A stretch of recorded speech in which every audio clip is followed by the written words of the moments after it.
Our next guest is a big, strong man who plays a big, strong man, the former military lone wolf, Jack Reacher, in a new season of Reacher. Look at this f***ing butte. What's he think he's gonna do?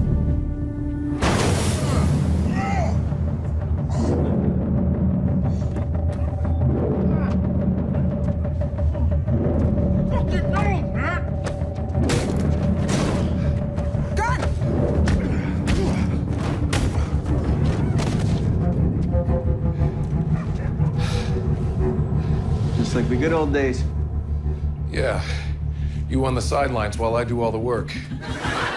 Season 2 of Reacher premieres tomorrow on Amazon Prime Video. Please welcome Alan Ritchson.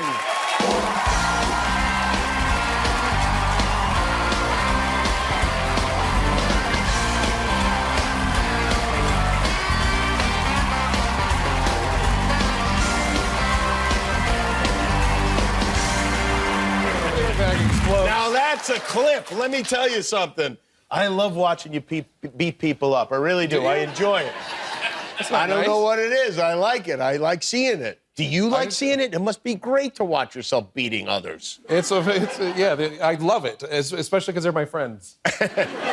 Is it weird that they're actors and you get to know each other, whatever? Maybe you're having lunch together. Next thing you know, you're like pounding them into the ground. That's Dominic Lombardozzi. That was his first day on set. Hadn't met him yet. Just had him go sit in the car and just wait. And I pull him out and beat him up, and that's how we say hi. Do you think that airbag thing would work in real life? Because I'm going to start using that if it does. We got to try it on some cars.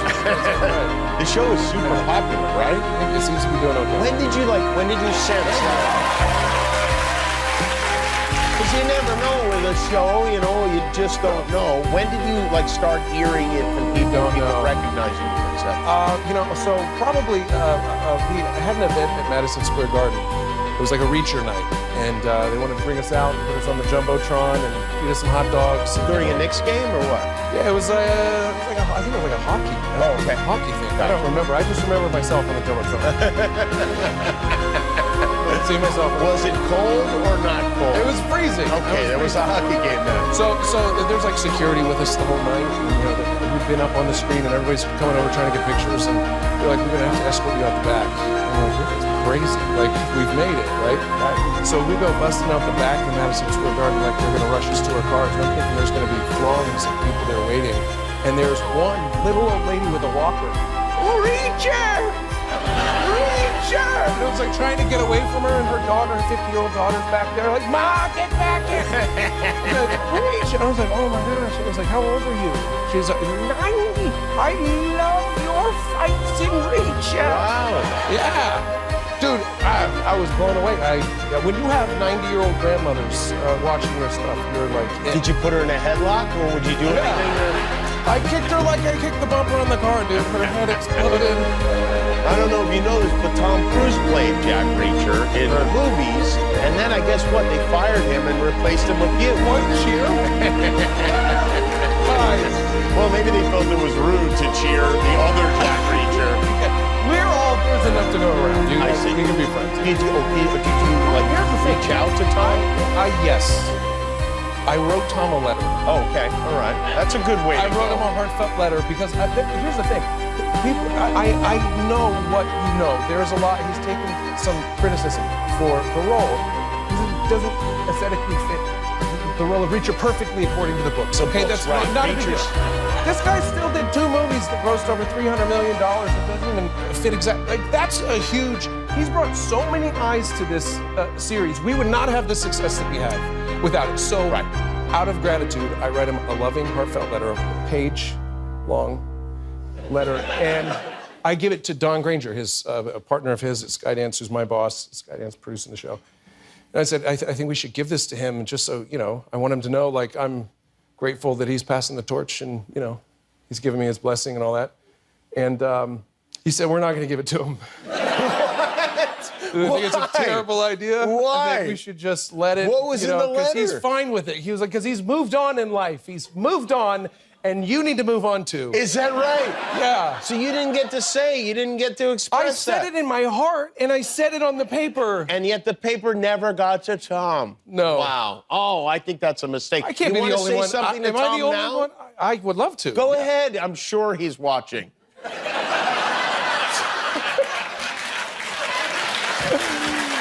Tom. You want me to tee it up for you? Tom, Allen needs to talk to you. Tom, I have something to say real quick, okay? Mm-hmm. I know we've had our moments, right? I'm super grateful for you passing the baton to me on Reacher and helping it become what it's become with the eyes that you brought to the show. So just want you to know that. It was some version of my letter. There's a few I love yous, and we should get a couple of pictures together, but we'll just leave it there. I think that's good. I think that's true. I don't know why they wouldn't have said that. I feel better. I feel like Tom would appreciate that letter. Thanks for helping me get that off my chest. You at one time were a contestant on American Idol back in the old days when, we have a clip. When you're walking down that street and you ain't had enough to eat, the interruptions. Oh my God. They say the women treat you fine on Broadway. But looking at them just gives me the blues. What's that? They seem very negative on that. What was the deal? What's the behind-the-scenes story there? This was basically the 90s. Like, people loved, like, the cut-off shirts and bellies and things. People were into stomachs back then. Yeah. It wasn't the 90s, but it was basically the 90s. Almost. It was the 2000s. Depends on what millennium you're rounding down And to. I guess you didn't get sent to Hollywood, or you wound up here anyway? I wasn't. No, that was my first time to L.A. Oh, that was my first time here to in LA. So I was like top 30. I was a semifinalist, like top 32 or something, right? Really? I made it almost to the very end. Right? Why were they rolling their eyes and all that stuff? There's a jealous. Oh, right. Yeah, for sure. Envy. Green with envy. And lust. You saw Paula's eyes. Yeah, she was glazing over. Yeah, no, but that was a really fun experience for me. Coming out to LA for the first time. I walked in the door of this hotel and was greeted by 30 lawyers in a 150-page document that said, "You're not going to tell anybody what happens here." Right. So I signed that. And, sure. And they go, "Hey, why don't you go put your bags down in your room and come on down in your board shorts?" Something I didn't usually wear because I grew up without hair on my legs for a long time. I was a late bloomer. And they said, "Meet us down by the pool. There's like another model." I'd been modeling at the time. No big deal. Like, there's another model that will do like a story on you guys, like how fun it is for the models to be at American Idol. I was like, oh my gosh, that's amazing, and like screen time and stuff. So within 10 minutes of being at the hotel in Los Angeles, I'm down at the pool in my board shorts, and they're like, why don't you sit in the hot tub? We'll ask you a couple questions. I was like, all right. So the producer's there asking questions, and I'm very studiously answering as best as I can to my ability. And they go, why don't we just show everybody how much fun it is to be an American Idol? Why don't you, like, push her in the pool? So I push her in the pool, And so they're like, why don't you jump in? And I was like, okay. And so I'm, like, splashing around the pool, having, like, the best time. I go to watch the show, like everybody else, in my hometown, right? We're watching the show. This is going to be so fun. On night 3, we had an assignment. Go write a song. That's something I do. That was my first love, was songwriting. They give you a couple words, keywords, so it's like made it in there. You didn't just walk in with a song. And I wrote my song in 2 seconds, and I see grown men crying in the hallway. I can't write a song, man. I'm like, what's your sound? Like, you want me to help you? So I help people write their songs. Okay. When I'm watching the show on night 3, on the songwriting night, they have Ryan Seacrest running around asking people where Alan and Tina or whoever the model was.